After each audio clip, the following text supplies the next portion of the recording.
வாழ்க்கையை நமக்காக வாழாமல் கடந்தும் விடுகிறோம்.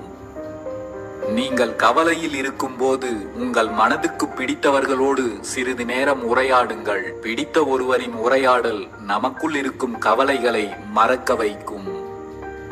ஏமாற்றம் என்பது வேறு ஒன்றும் இல்லை, இனி அடுத்தவர்களிடம் கவனமாய் பழகு என்று சொல்லும் ஒரு எச்சரிக்கை மணி, அவ்வளவுதான். மற்றவர்களுக்கு நன்மை செய்வதற்கான வாய்ப்பு கிடைத்தால் உடனே அதை செய்து விடுங்கள். ஒரு மனிதனின் உண்மையான செல்வம் எந்த எதிர்பார்ப்பும் இல்லாமல் அவன் இந்த உலகில் மற்றவர்களுக்கு செய்கின்ற நன்மைகள்தான். பிடித்த மனிதர்களோடு சிரித்து பேசு, பிடிக்காத மனிதர்களோடு சிந்தித்து பேசு. யாரோடு பேசினாலும் கவனமாக பேசு. விடியும் வரை தெரியாது கண்டது கனவு என்று, பிரியும் வரை தெரியாது பாசம் எவ்வளவு ஆழமானது என்று. நிலையில்லா இந்த வாழ்வில் இங்கு எதுவுமே நிரந்தரமில்லை என்பதை உணர்ந்து கொண்டாலே மனித வாழ்வு அழகானதாகவும் அர்த்தமுள்ளதாகவும் மாறிவிடும். விட்டு கொடுப்பதற்கு வாய்ப்பு கிடைத்தால் தவற விடாதீர்கள். தட்டி பறிப்பவர்கள் வாழ்ந்ததில்லை, விட்டு கொடுப்பவர்கள் வீழ்ந்ததில்லை.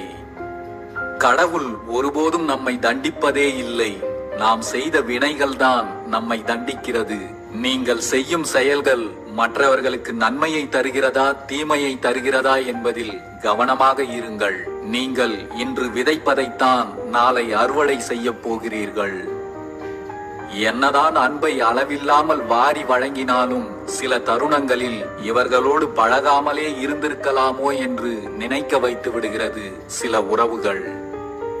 வாழ்க்கை முழுக்க எல்லோரையும் மனதில் தூக்கி சுமக்காதீர்கள். உங்களை புரிந்து கொள்ளாதவர்களை மறதியில் வையுங்கள். உங்களை முழுமையாக புரிந்து கொண்டவர்களை மட்டும் மனதில் வையுங்கள். அளவோடு பழகு என்றால் அப்போது புரியாது, அவமானப்பட்ட பிறகுதான் மனதிற்கு தெரிய வரும் எல்லோரிடமும் ஆழமாக பழகியிருக்க கூடாது என்று.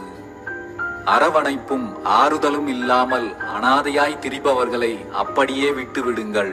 நான் இருக்கிறேன் என்று கூறி அரவணைத்து பின்னர் பாதியிலேயே தூக்கி எறிவதற்கு அவர்கள் அனாதையாய் இருப்பதே அவர்களுக்கு நல்லது.